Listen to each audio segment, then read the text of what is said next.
where we Your favorite married couple. dive into the world of TV shows one episode at a time. I'm Jacob.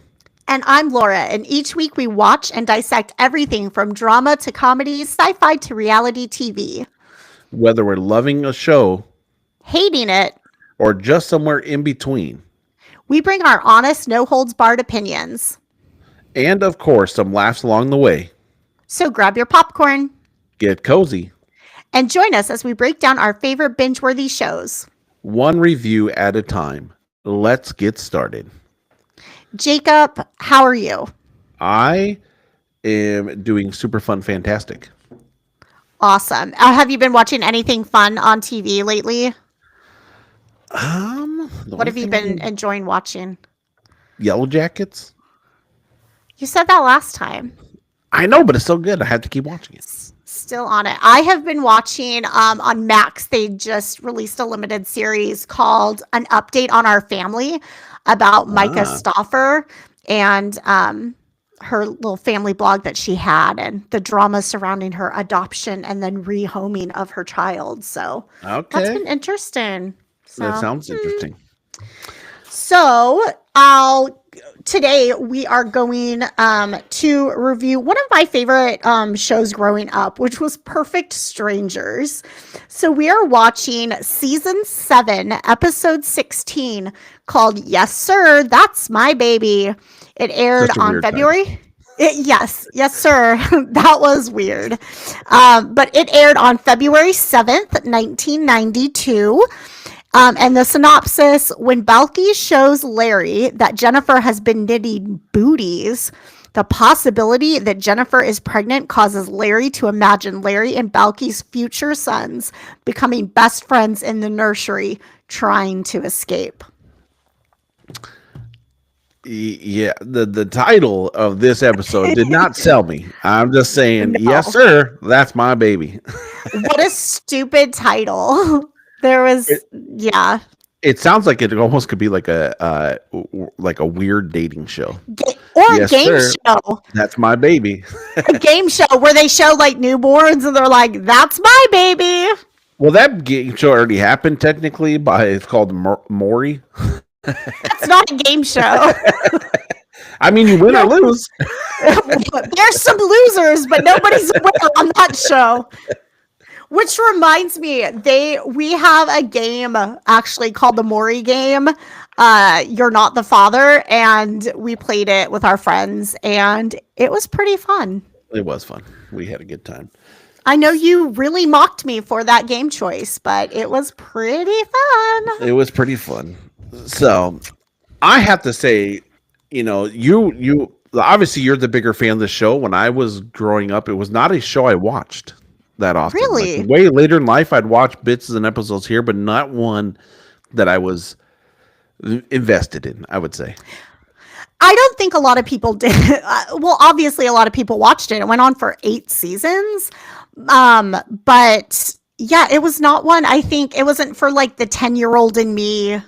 Like, I don't think other people my age were watching Perfect Strangers. But I mean, 1992, my world was consumed with Full House. Oh, well. And like Boy Meets World and all those other fun children's shows. I was watching two men in their late 20s navigating life together. Like, and you that's the show for me. You clued me in. They're cousins, right? They're cousins. Okay. Yeah, if I remember correctly, they're cousins. Yeah, because he calls him cousin. Balki always calls him cousin. Cousin Larry. Yes. Cousin.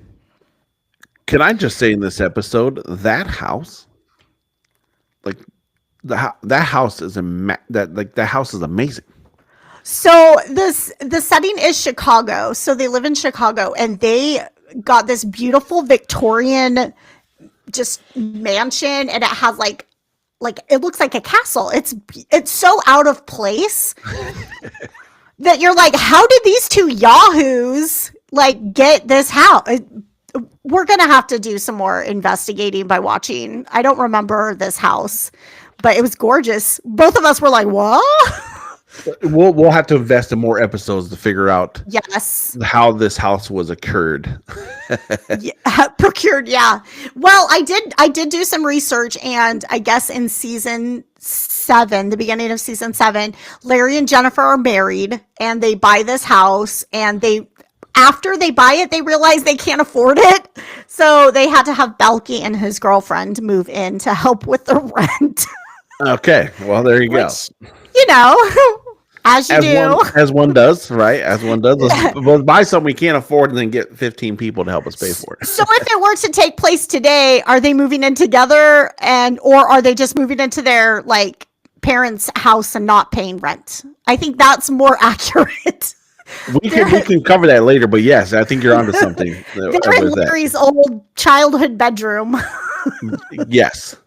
Yeah. So it's really funny because this episode starts out, he's just casually sitting at the dinner table, dinner room table, fixing this toaster. Larry. Yes, Larry. Fixing this toaster that Belky broke, basically. Yes. And Which right off the bat, I was confused because would you repair a toaster or would you just buy a new one?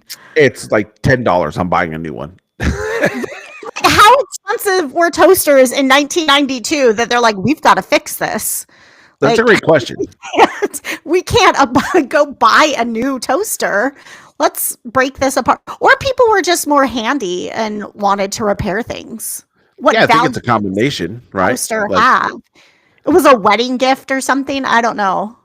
There is people out there who will refuse to buy something new. They're like, I can fix this and it will be fine and it will perform its function. And then there's us who are like, well, you look like you're about to die, so I'll just go buy it new. I'll just buy a new toaster. So how did Balky break the toaster, Jacob? So was it a Pop-Tart that he was trying to cook? A Pop-Tart that didn't pop. Yeah. And then we found out that he sticks a fork in it, which how were you not electrocuted? Number one. You're sticking a walking miracle. A metal object in a electrical socket, so you should be just cooked at that point. This should be a different episode called "How I Lost My Cousin" instead of that. Yes, sir, that's my baby. Yes, sir, that's my dead cousin.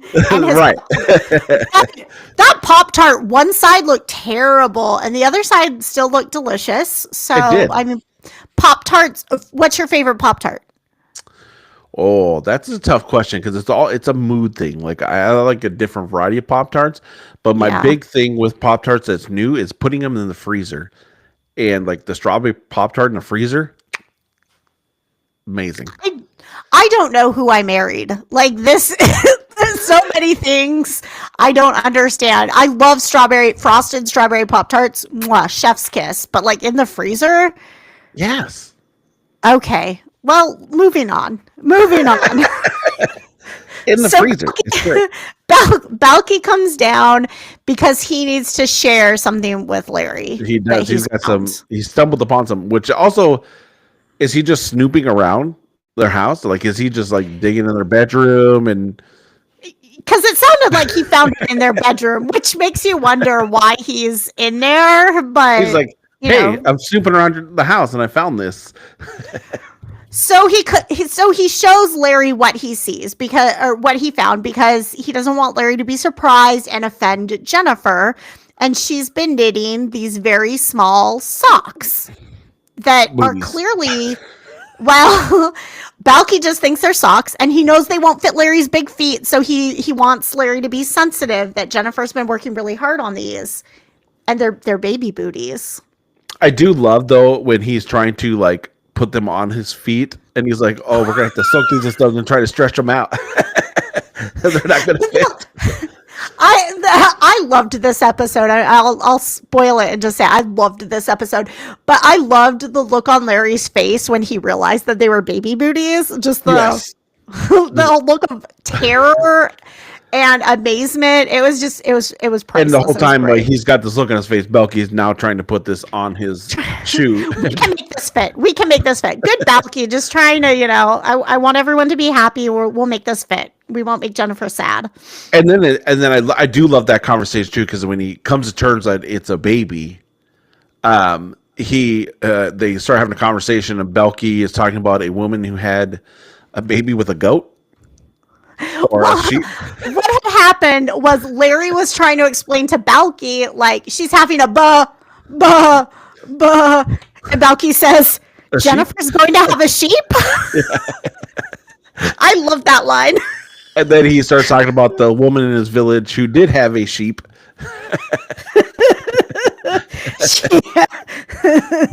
Yes. So yeah, that was really funny.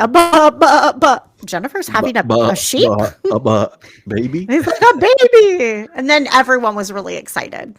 They were, and then yeah, because Larry says something to the degree of he says something like, or she's pregnant, and he goes, with what? Yeah. Yeah, like Balky's very concerned about Jennifer. He is. He's got so many questions. And then it was very comical, because then this is where they start talking about the like he's like, oh, I'll be fine. I'll be just like my dad. I will be comforting and then basically went on to say, like, tell me how bad I was and how I wasn't good at anything. I'm going to be a terrible dad. Yes, he said, I'll look at his soapbox derby card and say, that's terrible. It's like, oh no. Larry would be a terrible father if he raised his child just like him. Yes. And so where does this lead us to? Where do we go from here? Set us up, Laura. Only the only thing that we could do is a dream sequence of Larry and Balky as babies. Yes. In this giant crib. Weirdest outfits ever. Yes. So they had them dressed up as babies, and they're in like a baby, like sizing them to be in a baby's room. So it's a giant crib that they're in, giant teddy bear, giant, like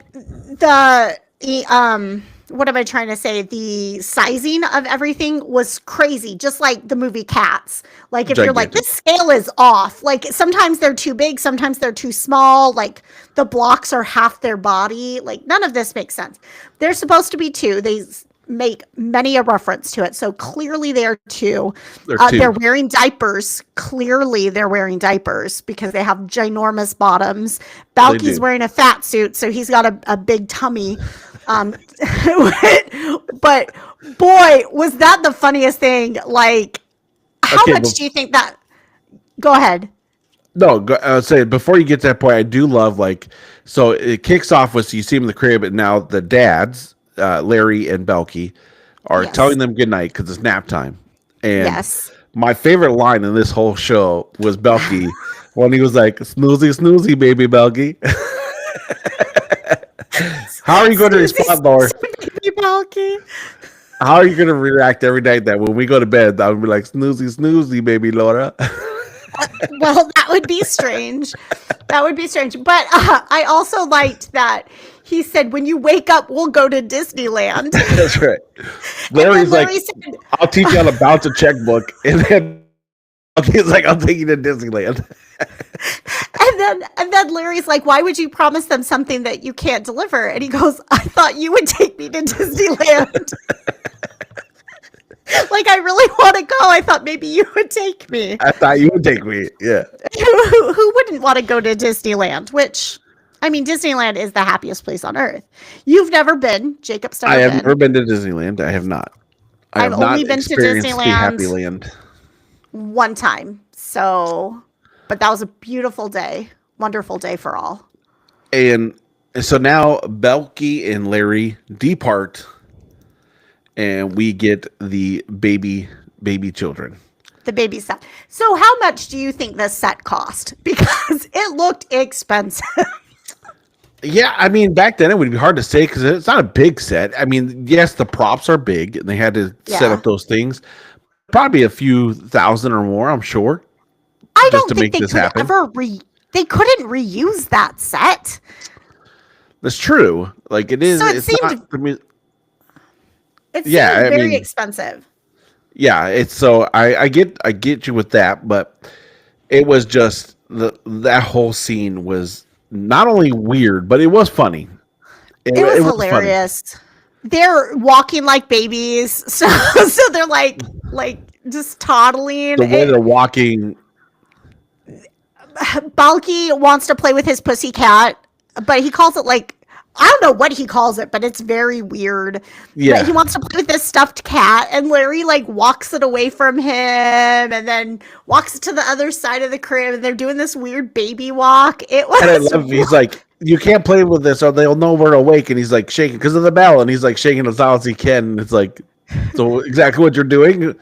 You can't play because Mr. Pussycat will do this. then Balky's like, I don't want to play with it. I don't want to play with it. And then starts crying as babies do. And then he sucks his thumb. And then he realizes he has a second thumb. So he's He sucking his does. one thumb. And then he goes, dessert. And then he goes for his other thumb. Were you So a strange. were you a finger or a thumb sucker as a child? I As don't think I little lad. was. I don't think I was, but I know like I would pretend to suck my thumb as I got older and but I never found it soothing. So we had a dog, totally off subject, I guess. We had a dog named Coco, and you remember Coco, Yep. and she was a sister to me, as my mom would always state. She was probably my mom's favorite child, but she would suck our fingers. Her whole life she did this. She would suck our fingers to like calm down, which was very weird. To shove your fingers in a dog's mouth to get them to calm down, but she would Coco ever suckle on your fingers? Yes, Well, because when we would visit your mom would get upset because Coco would come sit in my lap and not go to her. And so she would get very, very agitated, like, "Come here, Coco! Come on, Coco!" And Coco wouldn't leave; she would just stay in my lap. And your my mom was not a fan mom of that. I love my mom and I hope she's not listening, but like we had a cat named Nala and Nala liked to play as cats do with a laser cat toy. My mom just wants animals to love her and so she would try to play with Nala, but to get Nala to play she'd shine the light in her eyes. Blinding Nala so she can't play and then she's like she won't play with me, I keep shining this in her eyes. I'm like because she's blind she can't see anymore. My mom just wants the love and affection of animals so bad. But yeah, so no, I was not a thumb sucker, but I was around a finger sucker for my life. Were you a From your difficult sister. baby? From my sister dog, Coco, yes. How dare you ask that question? You can look at me and know I was not a difficult baby. I was Supremo baby, number one, no problems, no issues. I never had attachments to blankies. I never sucked my fingers or thumbs. Make you a good child or bad child to I have an was attachment. an excellent child. I was caring. I was giving. When At did 2 it years end? old. When At 2 did it years end? old. At 2 years old. When And you this had is your actually sister. fitting. So during this whole episode, Larry and Belky were trying to. They got out of the crib and they're trying to. Larry, baby Belky. Are trying to. They get out of the crib and they're up to no shenanigans. And so when I was 2 years old, my parents had gone full grocery shopping the night before, stocked the fridge, filled it up to the nth degree. Little 2-year-old Jacob woke up very early in the morning and everybody was still sleeping. And I had the brilliant idea of I wanted to make sure all the neighborhood dogs were taken care of.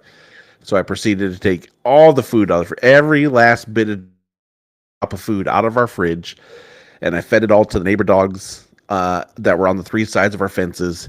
And my mom woke up to me outside in the backyard, and she's like, "What is he feeding those dogs?" And she comes down, the fridge door's open, all the food is gone. So that's when my downturn started when I was 2 years old. See, and I would have thought it was with the birth of your sister.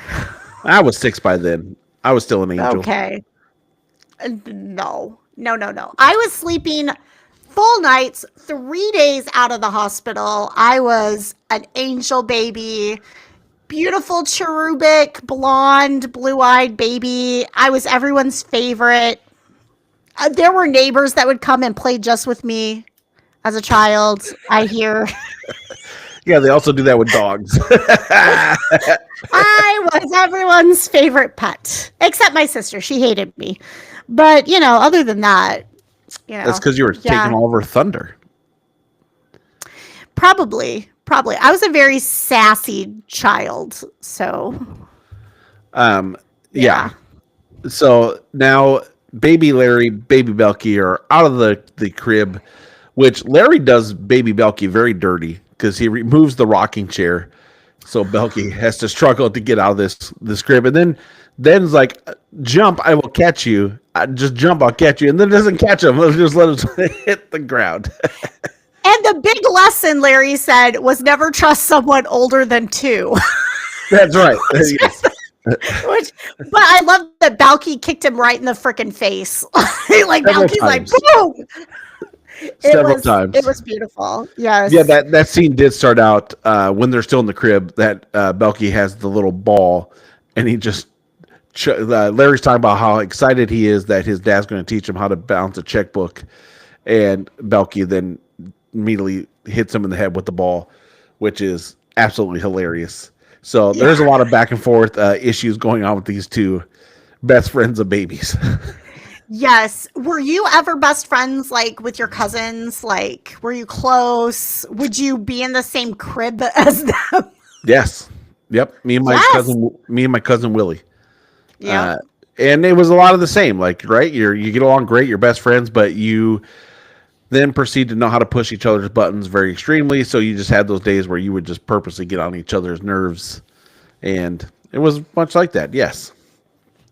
Well, I was not friends with anybody, I guess, my age growing up. It's sad life. I was like, so I come from a family of 5. I'm 4 of 5. So my sister and my 2 brothers are all 1 year apart. So 76, 77, 78. And then I'm 4 years after my brother. And then I have a younger brother who's 3.5 years younger than me. So it's always been like it's 2 different families. Sure. But, yeah, I would have loved a little. No, I don't think I would have. I thrived as a solo artist. As a solo artist.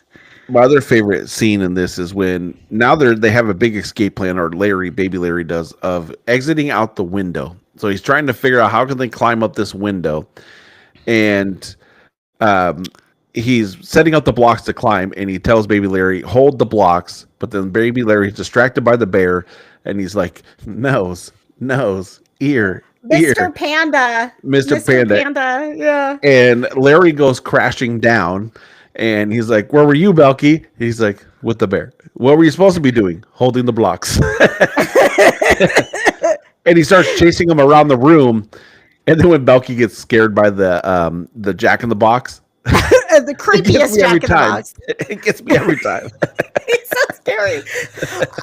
What I loved is baby Balky and baby Larry were having an argument, and baby Balky says, this argument is a lot like diaper rash. I've had it before, and I know I'll have it again. Yes, I did that line. I wrote that down also. I love that. And then Balky was not going to trust Larry to get out of the crib initially. He's like, why don't you trust me? He goes, please, I wasn't born yesterday. I thought that was right. Pretty funny, too. That is a line that can still be used today, which I loved very much. The diaper rash? This argument is like a diaper rash. I've had it before, and I'll have it again. And I know I'll have it again. Classic. I think now we just need to say diaper rash. Like, come on now. Diaper rash. Right. Diaper rash. Oh, yes. I love that line. That should be on a shirt with baby Balky's face. It should. And so this leads us to, so they have their angst. They're still the best pals. And then now they're trying to push the crib to get to the windowsill. It flips over, and the adults now come in, and they're just sitting in this upside down crib, basically in crib jail now at this point. And we come back to reality. Now, one more favorite line before we leave the babies is Balky tells baby Larry, it's babies like you that give 2-year-olds a bad name. That's right. He does say that. Yes. Like, this was just full of classic baby lines. If you love baby humor, like, right up your alley. Now this is no dig on Larry, okay? No. But now we're back into real life again after their dream world of their babies. Excuse me. So let me Babies. explain how Larry looks. So Larry has very puffy hair, kind of like Jay Sherman in The Critic. If you ever watched that cartoon, his son had like really fluffy Yes. hair. But instead of just letting it be a little fluffy, he like combs in the middle parts. So it just looks like a weird, like mohawky, but not a mohawk. It's very strange hair. But yes. no slam on Larry. So in comes his wife, Jennifer. She is way, way too hot for Larry. As your friend Brad would say, she is a smoke show. She is gorgeous. You're like, how, why? We know So many questions. We know it's not money because they couldn't afford the house, so they had to get room. So it's Wow. not money. She might have thought it was money and was in for a surprise when they could afford the house. Surprise. Right. But this episode basically comes to and she's like, "Oh, you found the baby booty," or he passes out, comes back to because he's like, "You're about to have a baby," and then she's like, "Oh, my, how did you know my niece or aunt or niece or somebody that was having a baby?" Yeah. And so he's just absolutely relieved that it's not her aunt's like, well, I guess if it's like your family. Hey, I have an aunt younger. that's younger than me. Okay. Okay. How dare I? So no baby is being had. It was for someone else. No. And then they go to the typical, I would say, genre of making the man look dumb. Okay. Defend the man looking dumb. They are in the bedroom and she's talking about they're ready for bed. He's reading a book and she's talking about, someday she would love to have babies and hints at what married couples do. But he's so oblivious because he's in his book until it like clicks in his head and then the lights go out. Episode over. Yep. Episode over. So Jacob, if we were, well, we are married, but I mean, if we were married, would we have one of your cousins living with us? no. I hate to think what cousin that could be. I've met a few of them. I don't know if I'd want any of them living with us, but like, I would say, I mean, if they're in the time of need and help, absolutely. Am I buying something that I can't afford and I need my cousins to come help move and live with me? No, that ain't happening. Especially that kind of house. It's like, I don't know. It's a pretty sweet house, though. It's a pretty nice house, but I don't want to live with your cousins in it. Like, especially if he's going through our bedroom finding my crochet and knitting. Like, very strange. I would be more concerned of him thinking it was your crocheting because I've been with you for 17 years now and have not seen you ever crochet. How dare you? So I have other questions. My oldest nephew has a blanket that I crocheted him as a baby. Okay, but we weren't together. He was 6 when we got married. He announced that proudly at our wedding. He did. One of my favorite memories. I'm 6. It's like, congratulations, Mazel Tov. But yeah, I've crocheted a few blankets. Okay. Just not a hot. You know me. I get into something for a year and then I stop. No mention of it ever again. So just so all of our fans know, the show will make it a year and then it will be kaput. Then it'll be gone. Microphones will be sold. Laura will check out. My microphone will still remain, but Laura will be checked out. I will be gone. So now we got to ask the pivotal questions, Laura. And I know where you lie on this one. Yes. Okay. Yes. Theme song. So then you go first. I apologize and I don't want to sleep on the couch, but I'm giving this like a 4. What? anyone who knows the Perfect Strangers song, like, come on now, you are gasping. It's like a 40. Why? It was. I mean, Why? what's so special about it? What do you mean? What's so special about standing tall on the wings of my dreams? What do you What mean? does that mean? What does that mean? Rise and fall. Rise and fall, Jacob. I don't. Now, here's some fun facts. I obviously give it 10 out of 10. I love this theme song. It is one that I will sing to myself and hardly anybody knows, but I need to share with you. How, do you love the Full House theme song? Yes, but that Written by the same people. that don't mean nothing. Do you love the Family Matters theme song?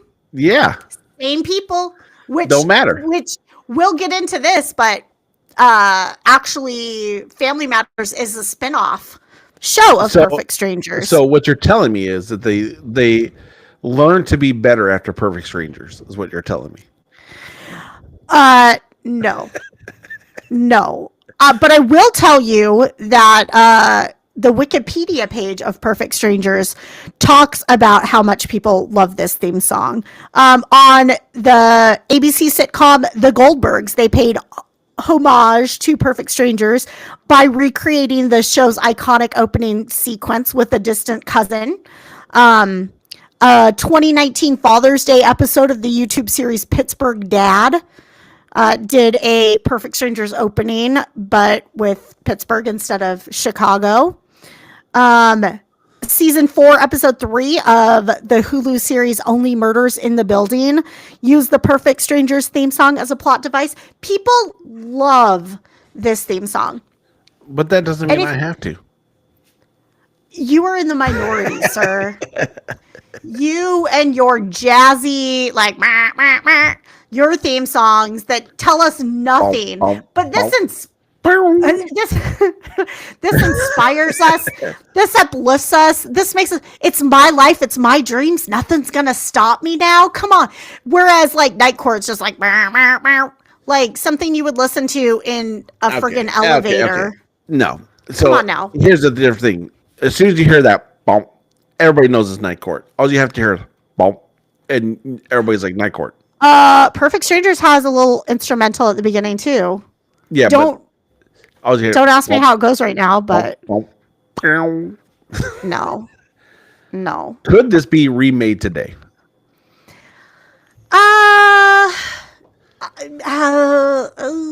Probably not. It's a little outdated. Probably not. There's a lot of poking fun of Balki's non-American. Yes.